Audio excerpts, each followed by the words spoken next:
दोस्तों, एक जमाना था तब दुनिया भारत को सोने की चिड़िया कहते थे।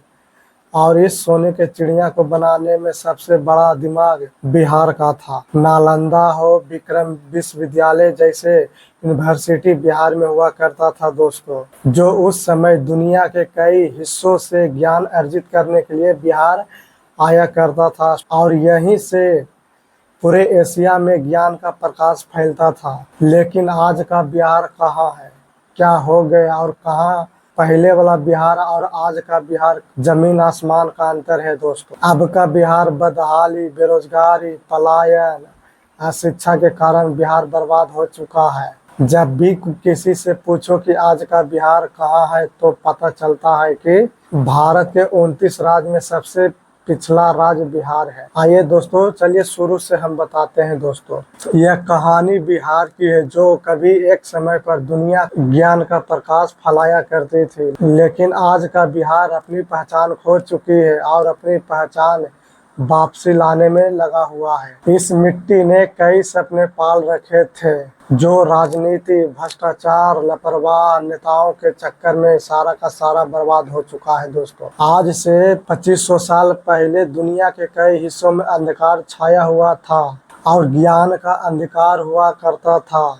लेकिन बिहार ज्ञान, धर्म, संस्कृति सभी के लिए जाना जाता था। उस समय जब दुनिया अज्ञानता के अंधकार में डूबा था, तब बिहार चारों तरफ पूरे एशिया में फैला रहा था दोस्तों। यही बिहार है जहाँ से चीन, तिब्बत, थाईलैंड, इंडोनेशिया के स्टूडेंट पढ़कर गए हैं और बड़े से बड़े विद्वान बने हैं दोस्तों। यह वही बिहार है जहाँ दुनिया का सबसे बड़ा विश्वविद्यालय है दोस्तों, जो नालंदा यूनिवर्सिटी है, जहाँ 10,000 से अधिक छात्र रहकर पढ़ाई करते थे। रहने की व्यवस्था, खाने की व्यवस्था, लाइब्रेरी की व्यवस्था, सब कुछ एकदम एक सही ढंग से हुआ करता था दोस्तों। जिसमें 9 मंजिला लाइब्रेरी था, जहां एंट्रेंस एग्जाम पास करने के लिए हर छात्र को 3 स्टेप से गुजरना पड़ता था दोस्तों। नालंदा यूनिवर्सिटी में दुनिया का सबसे बड़ा यूनिवर्सिटी था, जहां 10,000 से अधिक छात्र रहते थे और लाइब्रेरी थी। यहाँ लाखों से अधिक किताबें थी, जिसमें ज्ञान की सारे किताब थी। धर्म हो, शास्त्र हो, नीति हो, सभी का किताब यहाँ उपस्थित था दोस्तों। दूसरा, विक्रमशिला यूनिवर्सिटी गंगा नदी के किनारे बसा यह विक्रमशिला तंत्र और फिलोसफी का प्रमुख केंद्र हुआ करता था।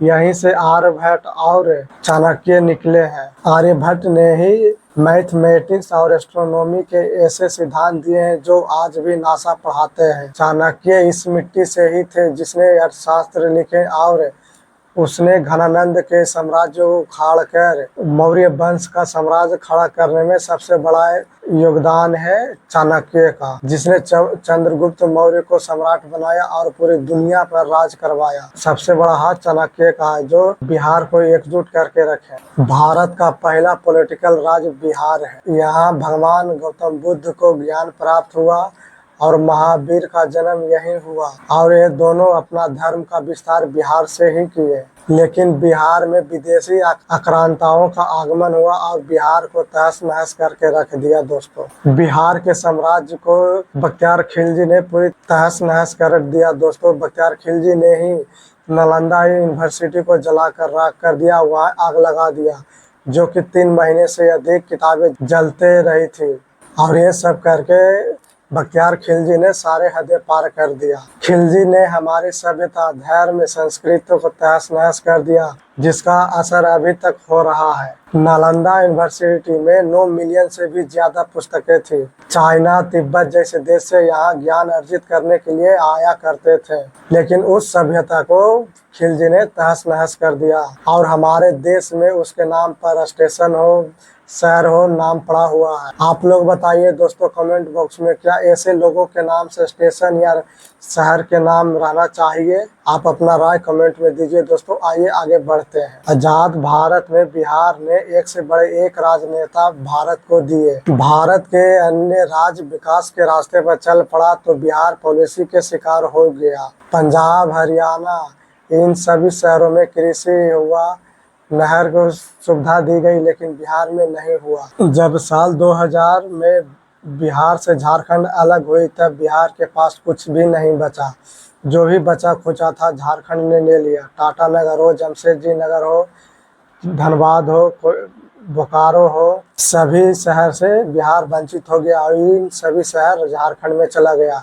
बिना इंडस्ट्री के रोजगार कहाँ से मिलेगा दोस्तों। कृषि में बिहार के किसानों को उतना पैसा या सुविधा नहीं मिलता है जितना कि पंजाब हरियाणा वाले को मिलता है। बिहार के किसान के लिए इतना भी सुविधा नहीं है कि उनके अनाज को अच्छी रकम दी जाए जैसे कि पंजाब हरियाणा में दिया जाता है। बिहार के किसानों के पास टैलेंट की कोई कमी नहीं है, लेकिन बिहार के किसानों को उस लायक रकम नहीं दी जाती है, ना ही उस लायक सुविधा दी जाती है जिससे कि बिहार के किसान पंजाब हरियाणा वाले के साथ बराबरी कर सके। साल 1970-80 के दौर में बिहार के हर कॉलेज स्कूल में राजनीति का अखाड़ा बन गया था और उस समय जेपी आंदोलन ने पूरे देश भर में इंदिरा गांधी के खिलाफ बगावत छेड़ दी और इंदिरा गांधी के सिस्टम के खिलाफ बगावत छेड़ दी। जो यह जेपी आंदोलन ने पूरे देश में फैल गई और इंदिरा गांधी की सरकार हिला डाली और यही जेपी आंदोलन ने देश के कई बड़े बड़े राजनेता को दिए, जैसे रामविलास पासवान हो, नीतीश कुमार हो, लालू यादव हो, सुशील मोदी है। बहुत से ऐसे नेता हैं जिन्होंने जेपी आंदोलन में नेता उभर कर आए दोस्तों। और ये सब चेहरे जब सत्ता में आए तो वो उसी व्यवस्था के साथ रह गए दोस्तों। डेवलपमेंट गया भाड़ में, बाकी सगरों जाति जाति के नाम पर खेल होते रहा और अभी भी खेल हो रहा है दोस्तों। बिहार में जाति विकास गया तेल लेने, डेवलपमेंट से कोई मतलब नहीं है। वहीं 1980 के दशक में बिहार गुंडों का मुख्य केंद्र बना हुआ था।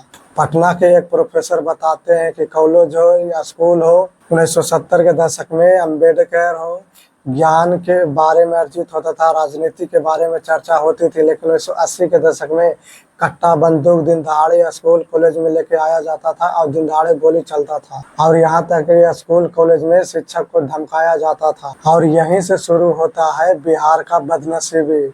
जो बिहार ज्ञान का केंद्र हुआ करता था, जो अब बिहार गुंडों का केंद्र बन गया है। देखते ही देखते साल 1990 तक बिहार पूरी तरह जंगल राज के चपेट में आ चुका था। उस दौर में भारत के अन्य राज्य आईआईटी, डॉक्टर, इंजीनियर डेवलपमेंट के रास्ते पर चल रहा था, तो वहीं बिहार मर्डर, अपहरण, डकैती, किडनैपिंग में अव्वल था। नंबर 1 राज्य बिहार कहलाता था 90 के दशक में। डॉक्टर हो, इंजीनियर हो, प्रोफेसर हो, बिजनेसमैन हो, किसी को उठवा लेना उस दौर में आम बात था। उस समय माफिया और नेता दोनों एक साथ बिहार को चला रहे थे और ये सब खुलेआम हो रहा था। सिवान, गया, मधेपुरा, मुंगेर, ये सब एरिया में दिन दहाड़े लूट, डकैती, मर्डर, अपहरण सब होता था दोस्तों। सिवान में शहाबुद्दीन का इतना खौफ था कि बच्चा बच्चा जान नाम सुनते ही खौफ में पड़ जाता था।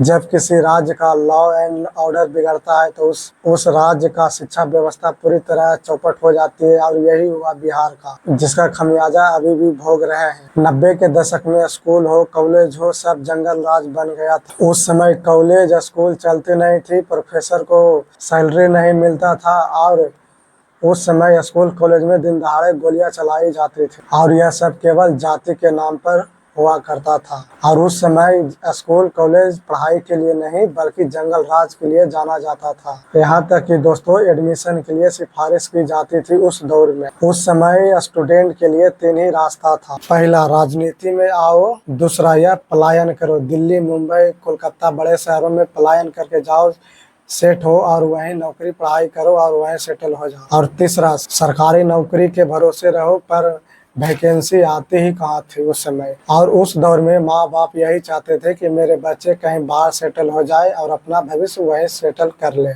सोचिए दोस्तों, बिहार ने दुनिया को नालंदा यूनिवर्सिटी दिया, विक्रमशिला यूनिवर्सिटी दिया और वही बिहार के लोग दिल्ली, मुंबई, कलकत्ता जाकर रूम लेकर पढ़ाई करे, बिहारियों के नाम पर ट्रोल झेले। 90 के दशक ने सभी जनरेशन का सपना तोड़ कर रख दिया था।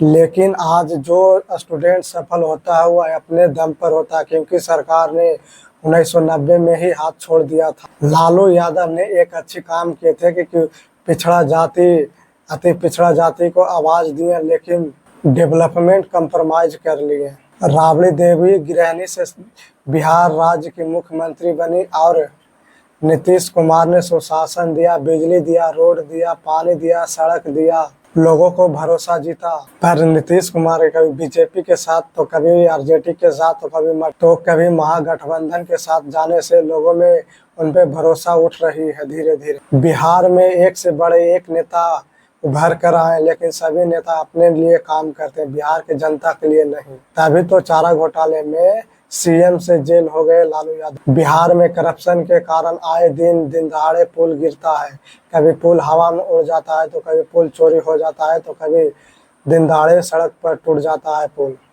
बिहार सबसे ज्यादा यूपीएससी, आईटीआई यहाँ रहना नहीं चाहते हैं। अगर इन सभी का जवाब आपके पास है दोस्तों, तो कमेंट में जरूर दीजिए।